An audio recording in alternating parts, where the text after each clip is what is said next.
Hello everyone, this is Jason from Primetime Aquatics. I am so excited to bring you a video I've been wanting to do for a long time, and that is the top 10 cichlids ever.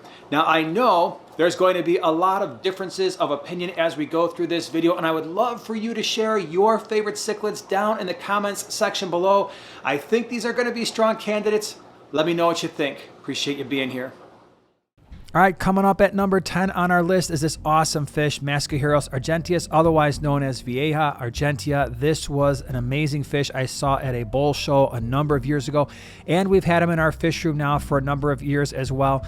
This is a larger cichlid, possibly one of the largest we're going to have on our list today, and possibly the most aggressive as well, although I wouldn't say that they are overly aggressive. These fish have been fitting in well in our 125 with silver dollars and other types of fish, loaches and things like that, and problem-free. I love this fish because of the colors. When I originally put this video out, I titled it "The Fish That Stopped Everyone in Their Tracks," because it did. It is absolutely fantastic. Max out right around 10 to 12 inches or so.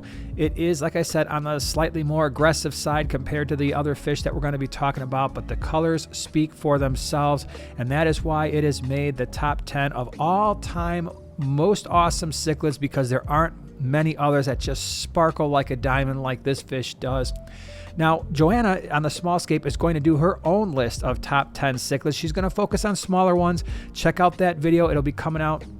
After it does, I will put it in the upper right-hand corner as well as in the description below, but you're going to get a different perspective from her on smaller cichlids, the best in the world. But here we're going to be doing all different sizes, and this one definitely is going to start on our list at number 10.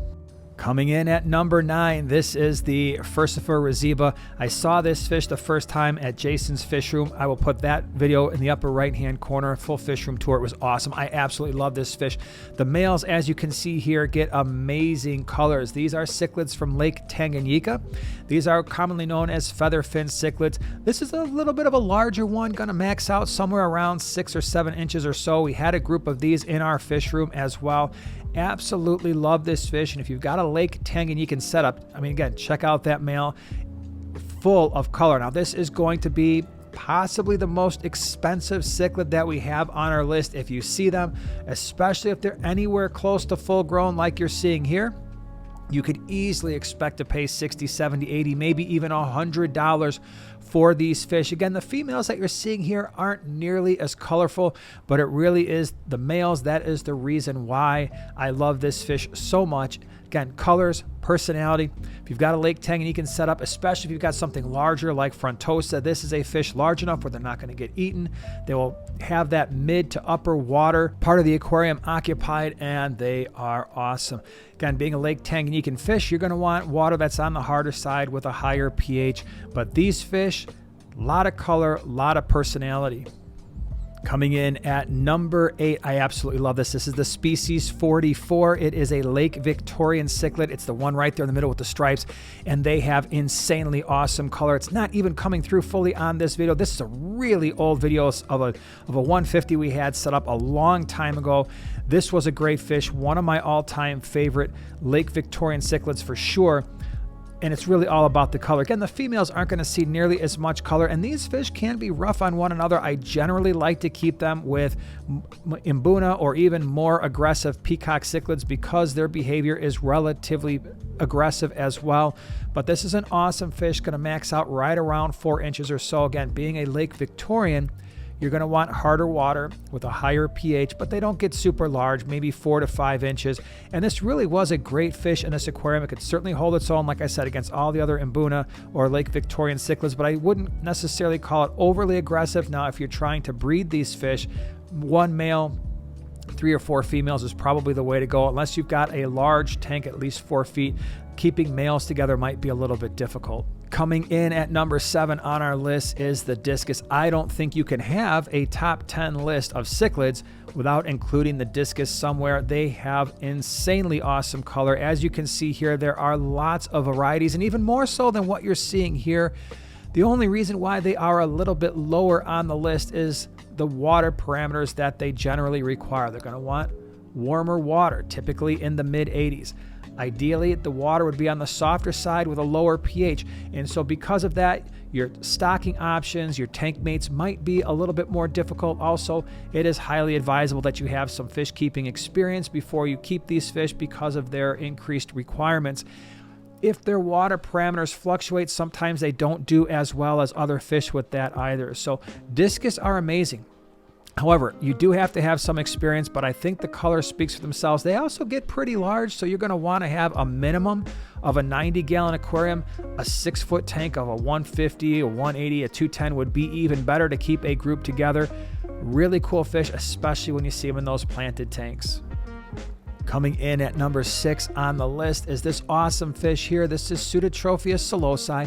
It's the blue fish with the dark blue stripes. Those are the males. The females that you are going to be seeing in this video, they are yellow and they're awesome. And it's one of the reasons why I love this fish, and it makes our top 10. You're getting one species with two very vibrant colors that are quite different from one another. You could just have an entire tank of these Pseudotropheus solosi and just have an awesome looking aquarium. Now, these are Mbuna cichlids, but the nice thing is they stay relatively small, maxing out right around 4.5 inches or so. And they're one of the more mellow types of Mbuna. You can see them in here with some white knight ali. These are actually peacocks. And then the rusty cichlids are more of the brown and purple cichlid. But these are relatively peaceful, don't cause a lot of problems. And as long as you've got at least a 40-gallon breeder, you could certainly keep a breeding group together. But I absolutely love this fish. People ask all the time for the Mbuna, hey, what's a really good one, especially for people who are just getting into cichlids? Without a doubt, the Pseudotropheus solosi is a strong option. And by the way, if you're looking for more information on these fish, or actually most of the fish that we feature in this video, check out the description below. There will be plenty of species profiles for you there. All right, we're getting into the top 5 here. Number 5 on the list is this particular Apistogramma Panduro. I absolutely love this fish. It is one of my all-time favorite pistos because it is full of color. The males and the females are very different. The males have a lot of blue and red to them, while the females get this really intense yellow with the black blotches that you see here. So that's really awesome. It's one of the smaller Apistogramma out there. These are South American cichlids. Ideally, a lot of the Apistos like water that's going to be around pH of neutral or less, on the softer side. Here, what I love about the Apistogramma Panduro is they accept a wide range of water parameters. I think probably the widest range of water parameters of almost any Apistogramma, and these fish are awesome. We have them in our fish room periodically and absolutely love them. Full of color like you see here, and again, maxing out right around maybe 3 inches for the males, females slightly smaller, and they're relatively peaceful, and so you can keep them in a 20-gallon aquarium. Keep them with other community fish, and they don't really pose much of an issue. They pretty much ignore other fish, and they're actually relatively tolerant of one another as well. We had a group in a 20-gallon long and had no issues with them. So if you're looking for an Apistogramma, the Panduros might be a really solid option, and that's why they make the number 5 on our top 10. Number 4 on the list, this is another one. If you've got a top 10 list of cichlids, it's really hard to leave the angelfish out. Absolutely love angelfish. We have them in our fish room pretty much all the time. So many different varieties. You're looking at a marble here. There's a black angelfish in this tank. And there are lots and lots of different color morphs, from koi angels to blue to green. So many different types. And they are absolutely great. Now, these were in a 40-gallon breeder. We would have moved these to at least a 55-gallon. I highly recommend a taller tank just because they are a tall-bodied fish. They can get fairly large, especially the veil tails. From the top of their fin to the bottom of their fin, they can grow to be almost a foot. So keep that in mind when you are choosing your tank sizes. These are awesome community fish as well. They can be a little bit rough on one another if you keep a lot of them together, especially in a smaller 4-foot tank. But if you had a larger tank, keeping a group of them is certainly doable. These are fish that are relatively easy to breed, especially if you have water closer to neutral on the slightly softer side, but they do accept a wide range of water parameters. In our fish room, we have a pH that's above 8, and our water hardness is a GH and KH of around 10 degrees, and angelfish have always done really well in our water parameters. Relatively easy fish to keep. In fact, of all the cichlids that I'm talking about here today, these might be the easiest fish to keep, and that's why they are so common in the aquarium hobby. Coming in at number 3 is the Oscar. I absolutely love this fish. Of all the fish we talk about on this list, the Oscar has by far the best personality, maybe of any fish in the aquarium hobby, period, but certainly of all the fish on this list, and quite possibly of any cichlid. Oscars are awesome. Now, you're going to need a large tank. This was a 125, and yes, it got along fine with these peacock cichlids in here, although I don't really recommend that from the start. It's just kind of how this tank worked out. But this is an awesome fish. Going to max out somewhere around 12 to 14 inches. Big-bodied fish. Eats a lot, and so you're going to want to have a large tank, at least a 6-foot tank long-term for one. But an 8-foot tank for a group would be even better. This was a Nile tilapia we had in there. They were like best friends. They followed each other all around the tank the entire time that they lived together. But the Oscar is amazing. There's lots of different types. You've got the albino, you've got the red Oscar like you're seeing here, the tiger Oscar, and there are others that have been created since. But absolutely great fish if you're looking for that fish that has insanely cool personality, and you've got a large tank. Again, at least a 125 would be a bare minimum long term. You've got an even larger tank. Oscars can be really cool. They're not aggressive fish, and I think that's one of the problems that people have with Oscars is they try to keep them with aggressive South and Central American cichlids, and they are often bullied. And so generally speaking, keep them with less aggressive fish. Now, they will eat other fish, and they have a large mouth, so anything that will fit inside of an Oscar's mouth, they're probably going to eat. So please keep that in mind. No small fish. Again, if you're looking for more information on how to keep these fish, check out the video right there in the upper right-hand corner, as well as in the description below. Coming in at number 2 is the Neolampus multifasciatus, otherwise known as the multi-shell dweller. I think this might be the most versatile fish on our list today because they are so tiny. They max out right around just over an inch, inch and a quarter, maybe an inch and a half. Males and females look pretty much the same, but the shell dwellers are awesome because, as you can see here, the community dynamics are unmatched with any of the fish that we've talked about so far on this list. Keep a group of them together. You only need about a 20-gallon. This was a 50-gallon low boy. Put a ton of shells in there. They will breed for you. Again, they're going to show awesome personality. They're going to rearrange your tank to be sure. You can see that they've kind of stacked up the sand where they want it. They bury their shells. They move them around. But they are probably one of the most interesting fish to watch on this list just based on the way they interact with one another. Not overly aggressive, and I personally feel it's best to keep the shell dwellers in a species-only tank to really let them feel comfortable. But it's an absolutely rewarding tank. Depending on where you're at, your region, they might be anywhere from $6 to $10 up to $15 to $20 a piece, but you only need about 5 or 6 to start out with, and then let them breed, and you'll have a bunch more after about a year or so. Number 1, the number 1 on my list, and for those who've been watching the channel for a while, I don't think this surprises you at all. It's Geophagus. This one here is Fagus Altifrons. There are a lot like it. Geophagus weinmilleri, Geophagus megasema. There are other geos that are every bit as beautiful, but the Altifrons, for me, this fish in particular, is the number 1 cichlid on the face of the earth. These fish are absolutely fantastic. As you can see here, outstanding color. The fins are amazing, very ornate. They're also a relatively peaceful fish. A lot of the Geophagus do get larger. Now, the Tapajos might only max out at around 5 inches or so, but a lot of these geos will max out somewhere in the 8 to 10 inch range.